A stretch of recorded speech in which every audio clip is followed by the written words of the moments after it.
Welcome to AI Bedtime Stories. Today's story is called Threads of May. In the vibrant city of Silverpine, May Day wasn't just a celebration of spring. It was a rite of passage for young adults stepping into a new phase of life. For Julian and Ava, college graduates and lifelong friends, this May Day was the threshold between their carefree student days and the daunting world of adulthood. Julian, an aspiring writer with a penchant for philosophy, and Ava, a budding environmental scientist, had planned to mark the occasion at the city's annual May Day festival, known for its spirited parades, colorful flower markets, and the crowning of the May Queen and King, a tradition honoring outstanding young leaders in the community. As the festival approached, both faced uncertainties about their futures. Julian struggled with rejection letters from publishers, his dream of writing a novel seeming more elusive each day. Ava wrestled with job offers that tempted her away from Silverpine, her hometown and the place she loved most.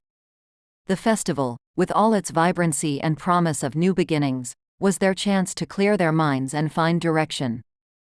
On the morning of May Day, the city awoke adorned in ribbons and blooms. Julian and Ava met at their favorite cafe, their meeting point since high school, and walked together to the festival grounds. The air was alive with music, from folk tunes to modern beats, all melding into a soundtrack that mirrored the chaos and beauty of their transitional lives.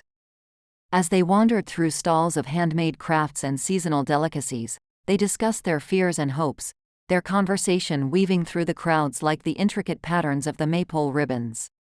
Ava confessed her apprehension about moving away, while Julian shared his fear of never succeeding as a writer. Their path led them to the old amphitheater, where the May Queen and King would be announced. On a whim, spurred by the festive spirit and a bit of encouragement from Ava, Julian submitted his name for consideration. To his shock and Ava's delight, he was shortlisted for King, recognized for his volunteer work in literacy programs for underprivileged children, a passion project he'd almost forgotten amid his publishing woes. As the sun dipped below the horizon, the ceremony began. The amphitheater buzzed with anticipation, the crowd adorned in spring colors, their faces glowing with the soft light of dusk. When Julian's name was called as the May King, a cheer erupted from the crowd. Standing on the stage, looking out at the sea of supportive faces, Julian felt a surge of confidence, a renewed belief in his path and his contributions, regardless of his publishing success. Ava, watching her friend bask in applause, felt a swell of pride and clarity. She realized that her place was here, in Silverpine, where she could make the most impact by working on local environmental initiatives. Her decision solidified as she joined Julian on stage, the festival committee having chosen her as the May Queen for her efforts in promoting sustainable practices in the community.